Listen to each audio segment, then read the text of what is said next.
একটি নতুন রেসিপি নিয়ে এসেছি, চিকেন তন্দুরি। চিকেন তন্দুরিটাই আমি বাঙালি স্টাইলে বানাবো। আমি কড়াতে বানাবো, মাইক্রো ওভেনে বানাবো না, পুরো বাঙালি স্টাইলে। আমি তাই চিকেন তন্দুরি বানাতে আমি মাংস নিয়ে নিয়েছি 1 কিলো পরিমাণ। এতে দিয়ে দেব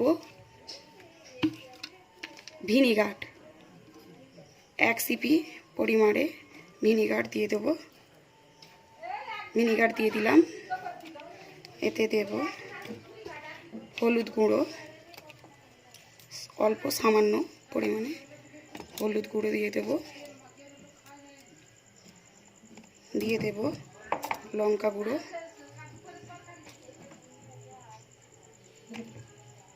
দিয়ে আমি সরিষার তেল দিয়ে দিচ্ছি। দিয়ে একটু ভালো করে ম্যারিনেট করে রেখে দেব। ভালো করে আমি মাংসটাকে একটু ফাল করে নিয়েছি, যাতে এর ভেতরে মশলা ভালোভাবে ঢুকে।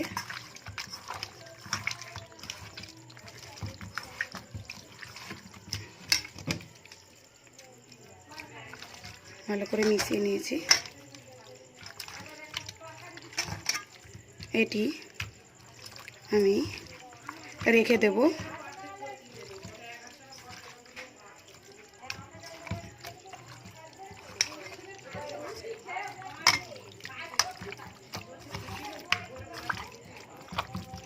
ফ্রিজে 2 ঘন্টার জন্য রেখে দেব। এটি ফ্রিজে যতক্ষণ থাকবে মাংসটি, 2 ঘন্টা বা তারও বেশি থাকলে ভালো হয়, মাংসটা খুব নরম হবে। মশলা বানাবো তন্দুরির জন্য। প্রথমে নিয়ে নেব 3 চামচ টক দই।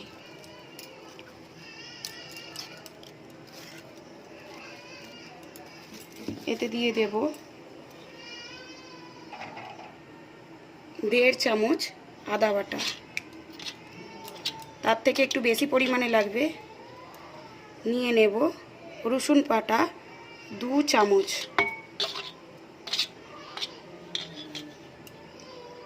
দিয়ে দেব ধনিয়া বাটা। আমি একটু বেশি করে জল দিয়ে বেটেছি, তাই এটা 1.5 চামচ হয়েছে, 1 চামচ দিলেই হবে।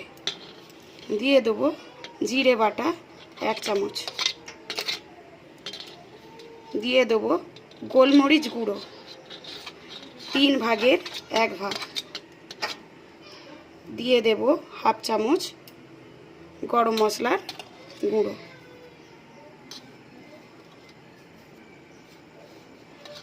দিয়ে সব উপকরণ ভালো করে আমি হাত দিয়ে মাখিয়ে নেব।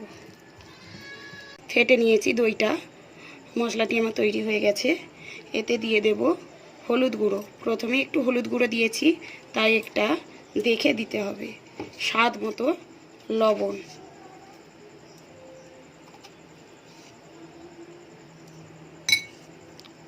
দিয়ে দেব লঙ্কা গুঁড়ো। যেহেতু আমি গোলমরিচ দিয়েছি, লঙ্কা খুবই অল্প সামান্য দিতে হবে, নাহলে খুব ঝাল হয়ে যাবে।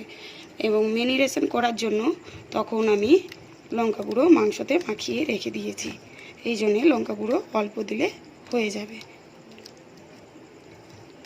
এই দইটাকে দই আছে, ভালো করে ফেটে নিচ্ছি। আমার 2 ঘন্টা হয়ে গিয়েছে। আমি 2 ঘন্টা পরে এবার চিকেন তন্দুরির মশলা বানিয়ে নেব। মশলাটি এবার আমি মাংসতে ভালোভাবে মাখাবো।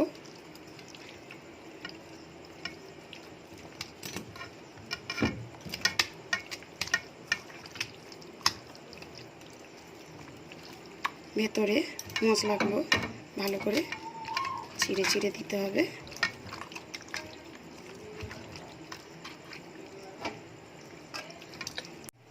কড়াটি আমি গরম করতে দিয়ে দিয়েছি। গরম হয়ে গেলে এতে দিয়ে দেব সরিষার তেল 3 চামচ। দিয়ে দিচ্ছি এতে 3 চামচ সরিষার তেল।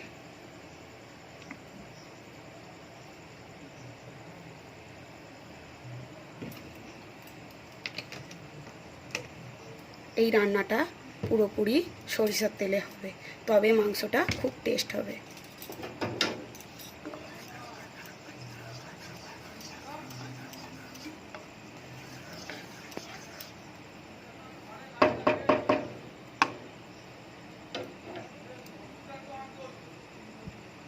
তেলটি আমার গরম হয়ে গিয়েছে। এবার আমি দিয়ে দেব একটি একটি করে মাংস।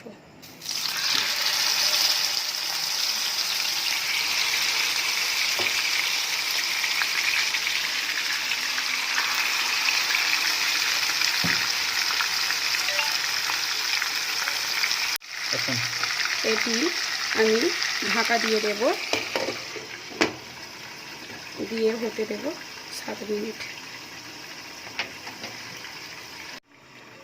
আমার 7 মিনিট হয়ে গেছে, আমি এবার দেখে নেব। আঁচটি মিডিয়াম লোতে রাখতে হবে।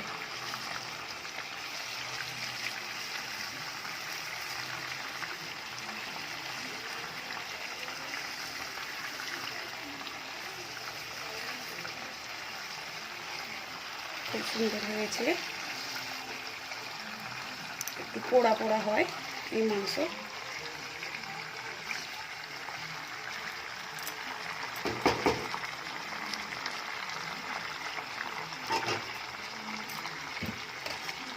আবার আমি 7 মিনিটের জন্য ঢাকা দিয়ে দিচ্ছি। 7 মিনিট আমার হয়ে গেছে, এবার দেখো নেব অন্য পিঠে কীরকম হয়েছে।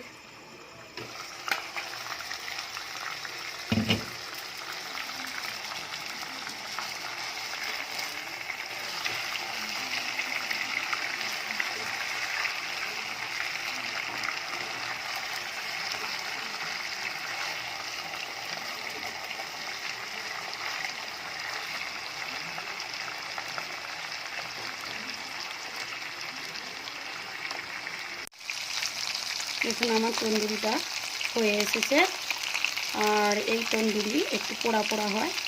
দেখুন আমার এক পিঠটা খুব সুন্দরভাবে হয়ে গেছে। এবার আমি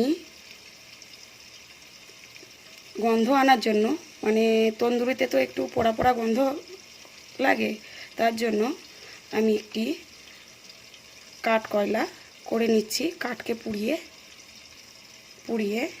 নিয়ে নেব।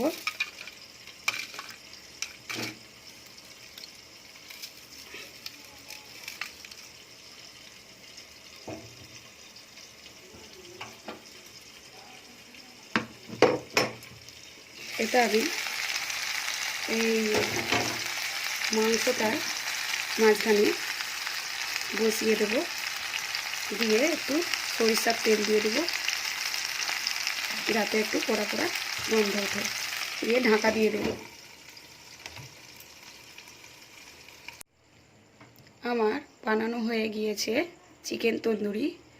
এটি খুব সহজ পদ্ধতিতে আমি বানিয়েছি, আপনারা অবশ্যই বাড়িতে ট্রাই করবেন। আমার এই রেসিপিটিটা যদি ভালো লেগে থাকে তাহলে লাইক, কমেন্ট, শেয়ার করবেন, সাবস্ক্রাইব করতে ভুলবেন না।